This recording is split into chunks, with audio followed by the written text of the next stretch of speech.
Hey friends, welcome to the Publish, Promote, Profit podcast. I'm Rob Kosberg, and every week I show you how to use a best-selling book to grow your income and your impact. And if you're interested in having your own best-selling book, I recorded a short video explaining our trademark process at beginmybook.com. All right. Hey, welcome everybody. It's Rob Kosberg. Excited to have a great guest for our Publish, Promote, Profit podcast. I have Mark Herschberg with us today. Mark is the author of the Career Toolkit, Essential Skills for Success That No One Taught You. Mark has a diverse background. He's a CTO now, but he used to track career criminals and terrorists on the dark web, created marketplaces and new authentication systems. He spent a career launching and developing new ventures at startups, Fortune 500s, and academia. Mark's been at some of the best institutions in the world. At MIT, Mark has his BS in physics, electrical engineering, and computer science, and a master's of engineering in electrical engineering and computer science as well. The cryptography thing is very interesting to me as well, since I am a cryptocurrency fan and have been for a long time. So at Harvard, Mark helped create a platform used to teach financial education to prominent business schools as well. So quite a diverse background, Mark. And after all of that, you wind up here on the Publish, Promote, Profit podcast. What went wrong? Just kidding. Good question. Everything went right, and it went right twice, because as I was on my career to become a CTO, I realized there were all these skills I needed that I didn't have: leadership, right, networking, negotiating. As I developed them in myself, I also wanted to develop them in my team. And as I was doing this, MIT wanted to do something similar. They recognized these are the skills companies are saying they want in everyone. Right. And they were putting together a program to do it. So I just reached out and said, can I help? I've developed some material, and I thought I'd spend maybe an afternoon going over what I had created, and that would be it. But that led to my helping to create the class and then teaching there for 20 years. And during the 20-some years I've been teaching, I said, we really need to get this content out to more people. I kept saying, yes, but we don't have time. Even though MIT piloted online courseware, for various reasons, our program didn't have those resources. So I thought, I'm just going to write up some notes. And while I was traveling a lot in 2019, I thought, I'm going to type up some notes, share it with our students. It's a hands-on class. They don't take a lot of notes. And we can share it online. And 20 pages became 40, became 80. And pretty soon I said, this is a book. Yeah. So it was all completely unintentional. I have my day job as a CTO, but then I had the teaching on the side, and the teaching led me here. Love it. You're interesting in regards to, your book isn't about starting a new business or a consulting or coaching practice. And we'll get into that a little bit more detail, but we talked about that just in the beginning. But obviously, your book is, in one sense, has made a difference in your own life because you had to, as you said, apply these skills, learn these skills. Who is the book primarily for? I read some of the book, I read the reviews. Is it like targeted at a specific genre of people of the marketplace? It is for white-collar workers. Primarily, I say it's 20 to 40, but we've had people in their 40s, 50s, 60s. Anyone who says, I need to get better at networking, right, leading, negotiating, communicating. Lots of entrepreneurs as well find this book valuable. So it's pretty broad. The problem is when I say that, people go, oh, when you say it's too broad, no one believes you, no one likes it. But I still believe that's the case. So I narrowed it a little: white collar workers, 20 to 40. Well, that does narrow it some. I read also some that there is a good bit of focus for, the newer workers in the information age, because there is kind of a stark contrast in the skills that are needed in today's marketplace than just even maybe 15 years or 20 years ago. The skills are different. Add to that the pandemic and the fact that more and more people are working from home, and so the environment is different. I guess it reveals very, very quickly like the faults in the system. Would you say that this book helps with that kind of thing? So I would say you're on the right track, but these skills are fundamental. Whether you go back 10, 20, 30, 40 years or into the future the same amount, these skills all matter. Yeah. Now, the lack of having these skills could be hidden much more easily, let's say in 1992, right, than today, especially during a pandemic when we're remote. So communication, for example, it's so much more important that we communicate effectively when we're on Zoom, because we lose some of the bandwidth. We lose that body language and interaction, other parts that we just get when I'm standing at your desk and we can get a better sense of each other. right. So I think the current circumstances and the acceleration of the world as a whole, as you point out, have just laid bare the importance of these skills, but they've been important and will continue to be, even if we go back to working like we did in 1992. Yeah. Yeah. Good. Okay. So we have a good foundation of, who the book is for, what somebody can expect to learn and get from the book. Obviously, if somebody has been in their career in a little while, but they're stuck in a spot that they're not happy, then this can certainly be useful to them. Obviously, if they're young, if they're in college or just moving out of college into their career, this could be very, very important to them, because it's not enough just to have your master's in engineering, in electrical engineering. If you want to move up to CTO, you have to have some of these skills as well, as you learned and have shown us. So let's talk about some of the interesting things, though. Cryptography. So was there any, or is there a great interest when it comes to like your day-to-day world and life in what you're seeing with blockchain? Is that something that you were looking at even 10, 20 years ago, prior to like what we're seeing today? Well, certainly I became aware of blockchain, I want to say around 2010, because on some cryptographer lists. So I am a cryptographer. We create secret codes. We protect your data. The reason you can put your credit card online and feel safe. Right. And on some of our mailing lists, we were talking about this thing called Bitcoin back around 2010, when it was trading for a handful of cents. I remember thinking, maybe I should just buy some just on principle. Not even just, I never thought it would go anywhere. I still don't think it will go anywhere. But I thought, just fun to have. Like, I've got some cryptocurrency. Now, because I spent a year at Harvard Business School working with some finance professors, that was a great experience. I always point out, Harvard paid me to learn finance. So many people go there every year. They pay money to take finance classes. I sat 3 feet for a finance professor who was giving me personal tutoring during the year. That was part of my compensation, unofficially. That's part of why I took the job. And I understood markets and finance and got really a great education. And knowing that, I look at cryptocurrency and say, there's no underlying value or revenue stream, so I just can't get behind buying into it. Gotcha. Is that what, you said something very interesting. I mean, you said you don't think Bitcoin is going anywhere. I know this isn't a Bitcoin podcast, and I'm not trying to evangelize, but it's already practically a $1 trillion asset. So to say it's not going anywhere and it's already a $1 trillion market cap is like, whoa. I mean, it's, it doesn't seem like it's going anywhere from the standpoint of going to zero. How are those tulip bulbs working out for you? The tulip bulbs came and they went. Exactly. This is a little different. No, we're just arguing over time frame. Okay. Right? So that's my argument. So you think from a time frame perspective that eventually it's going to be nothing more than those that are selling it are those that are interested in selling it for a higher price than they bought it for, and it's the greater fool theory. I think it's a greater fool theory. Now, for the record, I also don't understand gold. I get why historically people chose gold, and that's why it's retained some value today. It may be that Bitcoin, you get enough people in it, it just inherently has enough people who will prop it up and say, no, there's real value like we do with gold. Yeah.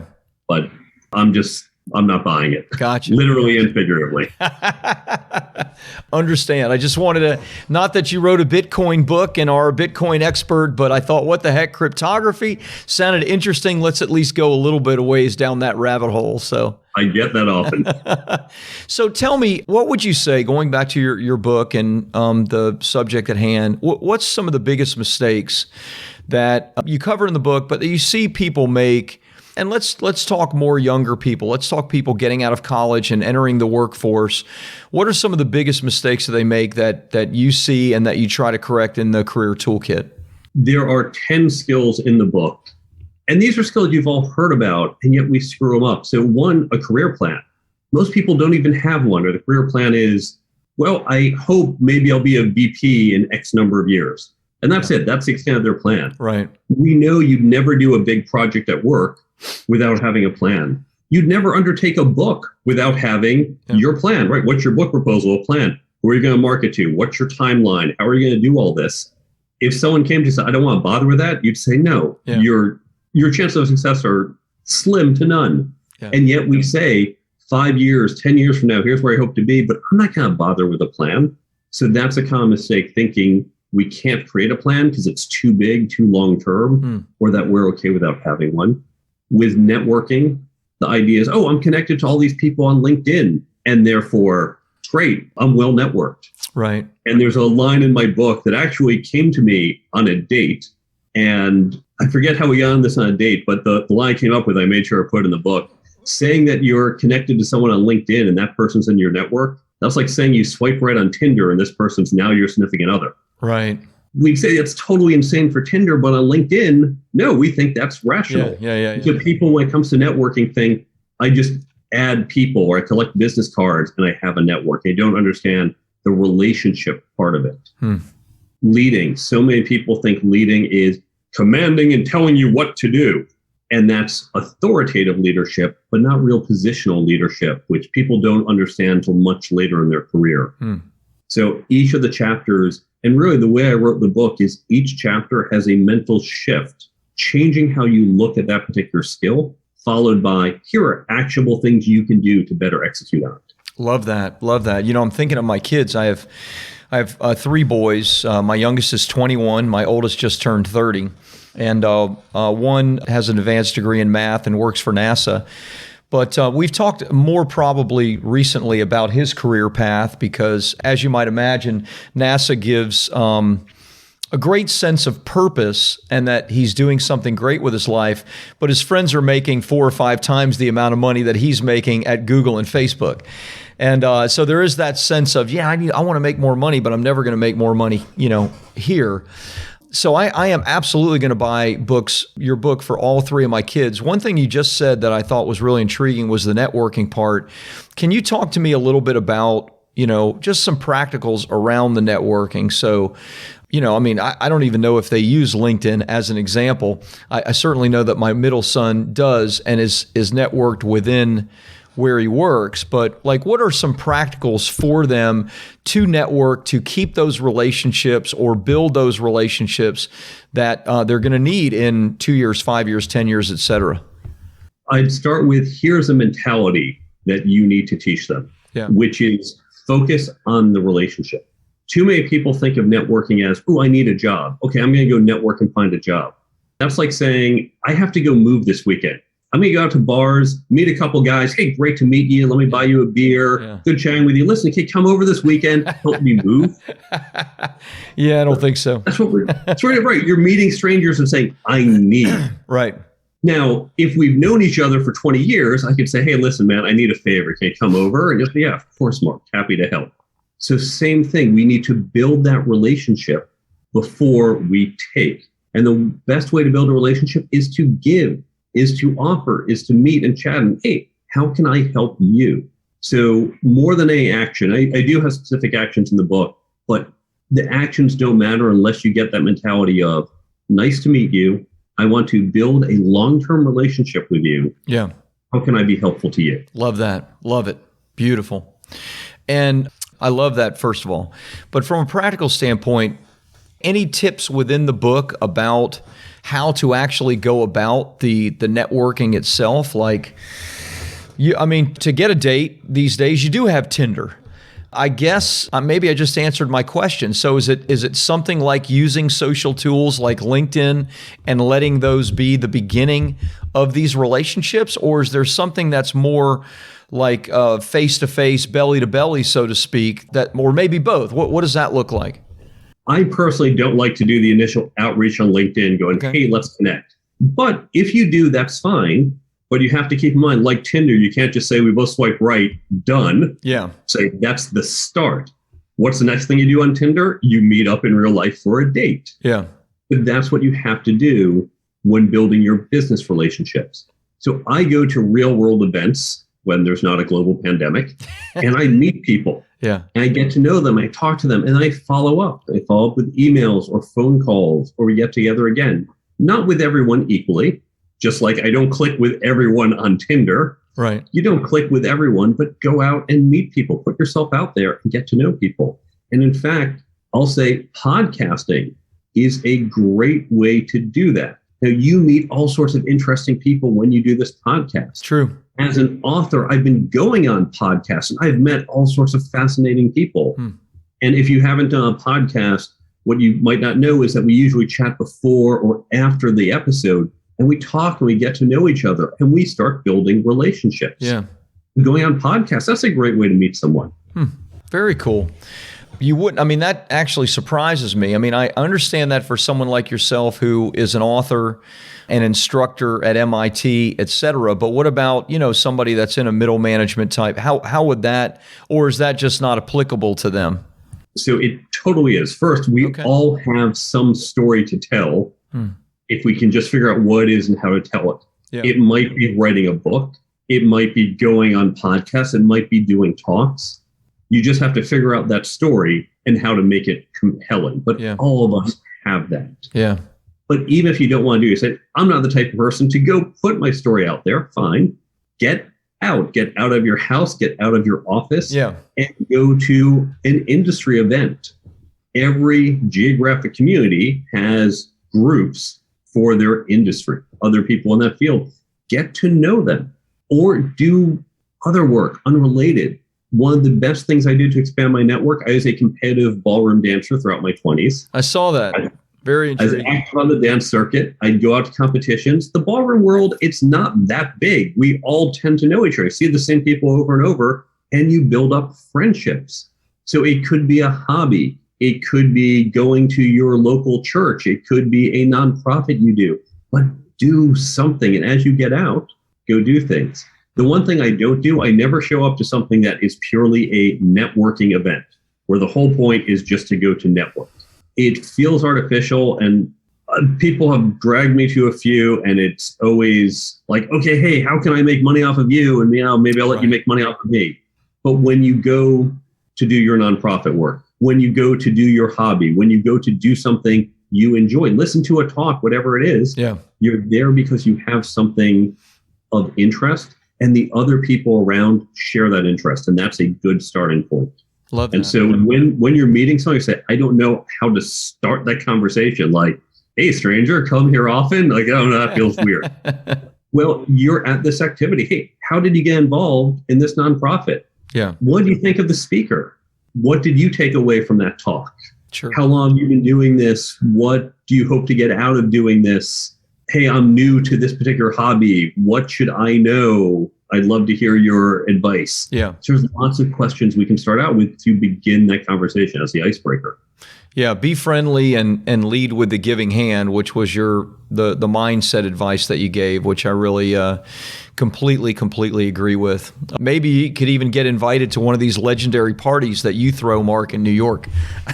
Well, that's the other thing is, so I also, when there's not a pandemic, I throw parties. I threw about 5 a year, and I've been doing this for well over a decade. I've probably thrown about 80 parties in my Manhattan apartment. And this comes from Keith Ferrazzi's book, Never Eat Alone. Now, he said do dinner parties. And what he says, look, we think of dinner parties as we got the fancy china and it's very formal. And if you like that, do that.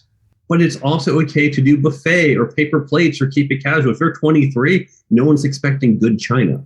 Just have people over. And then when I was thinking about doing it, I began it with my friend Olivia Fox-Caban. And I live in a New York apartment. I can't seat 12. It's just not possible. I thought, well, what can we do where people are standing? Maybe we'll just do desserts. I thought, oh, wine and cheese. So look, this is the easiest thing ever. Do a wine and cheese party. Buy a couple bottles of wine.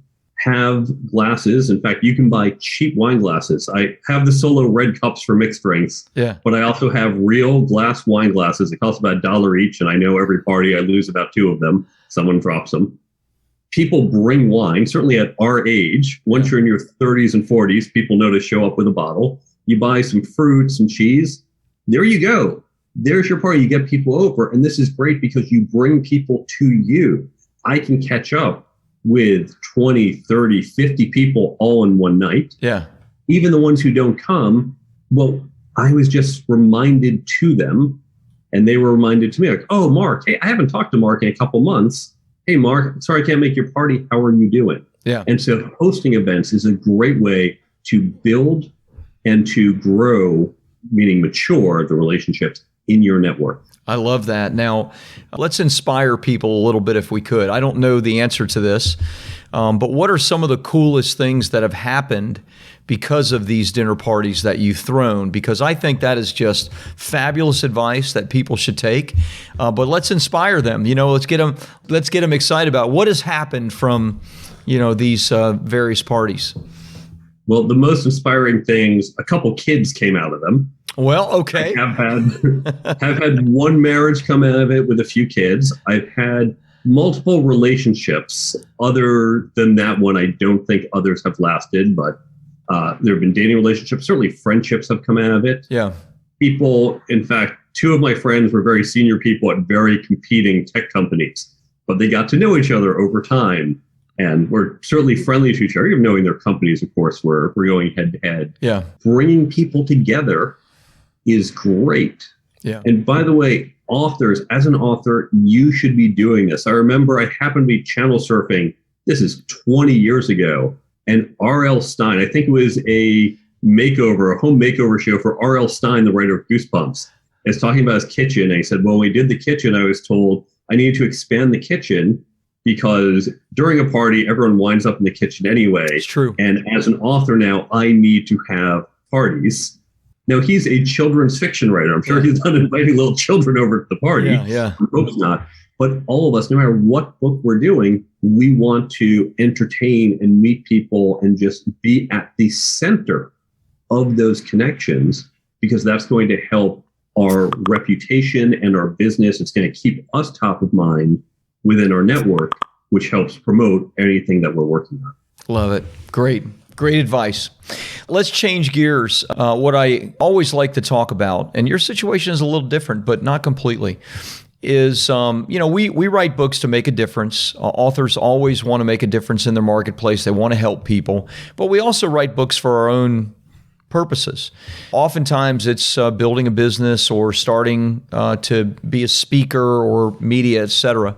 Tell me, your book's a little different because, you're a CTO and it's not directly connected to that. It's not like you're trying to grow a coaching or consulting business.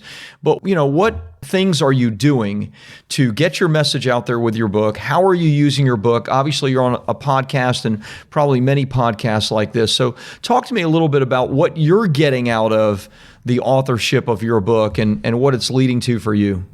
Yeah, so as you noted, I am a CTO by day. I am not trying to be an executive coach, an HR consultant, which is a natural fit for a book like mine. Now, that presents a little bit of a challenge because I have two brands, and the Venn diagram looks like this, two circles that do not intersect. Nice. If I really wanted to think about, HR consulting, two tech companies, and I could leverage myself as, I'm one of you, but no interest in that. Two completely different worlds. There's Mark Herschberg, the tech CTO, and there's Mark Herschberg, the career skills expert. Right. For the latter, you're right that I'm not trying to make money off of this. And that's what most people do. Now, I do get certain things out of it. One is I'm helping the world. And that's very important to me. I've always been passionate about helping people with their professional efficacy. I can only teach so many people at MIT. So this lets me reach a wider audience. Yeah. Second, it does get me out there on things like podcasts. So at the time of this recording, this is about podcast number 280 for me. Whoa, amazing. And so I've been pretty prolific. It's easier to do that than just, hi, I'm a random guy. And no, believe me, I have something important to say. When you have a book, it just gives you that little more credibility. It shows, hey, you've come up with something concrete. And so I think that's helped get me on podcasts. It also does help with speaking. Now, they talk about the book being for credibility. I happen to have some unique credibility. All of us have some credibility. I've been running a financial planning firm for 20 years. Okay, you must know something. You've been in business that long. for me, I've been fortunate, 20 years teaching at MIT. That's pretty unique, especially for my topic. Okay, there's not many people with that credibility. The book adds an additional layer. And talking to my friends who do paid speaking engagements, what they said is, when you want to do speaking, to really hit to the big level, you need to have a book. You need to have something of like, hey, I'm not just another person with a talk. I've got something unique. The book does that. To get really big, once you're in that national level, to start raising your prices, you typically need multiple books. Now, in my case, most likely I can kind of use the 20 years at MIT as a book. Yeah. That's something of, it's not just something I came up with yesterday. Right. I've clearly done it. So that plus the book, even though they're on the same topic, kind of gives me, I've done more than one thing, and that lets me raise my rate. So I do get that advantage. And then you never know where these things will take you. I was chatting with my neighbor who's a marketer, and when I was working on the book, she said, oh, you should build an app for your book. So, oh, okay. Hey, interesting idea. What should the app do? So, I don't know, build an app. Okay, great. You should also tell me I should sell lots of books. I'll put that on my list to do. So it was maybe the kernel, but it really did give me a lot to go on. But I sat there and thought about this. Now, I am a technology guy, and I've worked in media, and I've worked in education. How do I put all these together? And I came up with an app that's used to help my readers retain the content better. Now, when I came up with this, I thought, well, this, now that I think about it, is obvious. Surely someone's done it. I'll just go license it, slap my name on it. Right. It did not exist. So I created a patent, and we've got a patent pending on the underlying technology, and I built the app for my book. And then a bunch of authors said, this is great. How can I do that? And so we're expanding it actually a few weeks from the date of this recording. We're recording mid-February. We're going to have the general version so other authors can put their content into the app and get the same benefits to their readers. And so it's now this likely side business that I had never even intended at the start of this, but came out of doing this. Mark, so you books will never do know where that. They'll do that to you, man. Money starts coming at you. You don't even know where. Yes. The book really opens doors and opportunities because it leads you to think in different ways. It even just leads to conversations. We probably would not be having this conversation, well, certainly because you're all about books and publishing. Yeah. So it opened the door to you. And who knows what we're going to do together 2, 3, 5 years from now. Yeah. Well, I am super intrigued by the app. I'd love to give some links, obviously, for people to be able to get your book and learn more about you. Is it live for us to give a link on the app itself, or is that something we want to maybe hold off on for, another day? Yeah, we can give that link. Yeah. Right now, so you can see what it's like with my app, so you can get a sense of it. Okay. The general version isn't yet live. It will be in early March of 2022. Yep. So for my website, the careertoolkitbook.com, that's my website, and you can learn more about the book and where to buy and all the usual stuff on author websites. Yeah. There's also one of the items up top says app. Now, if you go to app, it will show you what the app looks like and has links to the Android and iPhone store to download. Now, this is the app that is hard-coded to my book. It's branded for my book. It's only about my book. But imagine a general version. So think of like a Kindle version of this app where any content can go in. And that will be available in the coming weeks at Cognosco Media, COGNOSCO Media, MEDIA.com. And that webpage will be coming up in the coming weeks. But people can, of course, contact me through either site and say, hey, I'm interested in learning more, and I can put you on the list when it comes out, or we can jump on a call and talk about it. Super intriguing. We got the websites, but just one last clarification question about the app itself. So would the app be for my authors, for me, for example? Would it be that we pay a fee to license it from you, and then we give it as kind of a companion to our book for a buyer of our book? Is that the idea, or is it an additional, like with your book, it is an additional price, or how does that work? I give it away for free. Good. And so right now the model we're looking at is we would charge the author or the publisher. Yeah. So there might be companies like yours that say, hey, we're just going to do this for all of ours as part of our package. And then anyone who works with you gets this extra. And so I recommend right now you give it away for free, because if you charge your clients for it before, this is a new experience. Right. And people aren't yet convinced, they don't yet get, is it worth paying for? Yeah. Over time, we will support the concept of paid content that you might say, hey, here's my content for the platform, but I'm going to charge you if you want to access it. Right. But that'll be later in the roadmap. Right. Love it. Very intriguing. I'll be paying close attention, and of course, we'll get the links out in the show notes to all of our listeners as well. So, Mark, thanks so much for being on the podcast. Really great time speaking to you. Thanks for having me on the show. Hey, thanks for listening in on the Publish, Promote, Profit podcast. If you enjoyed it, please take a minute and like and subscribe to the podcast, because every week I bring you either great guests or great teaching to help you to grow your income and your impact with a best-selling book. And if you're interested in having your own best-selling book, check out my short video which explains our trademark process at beginmybook.com.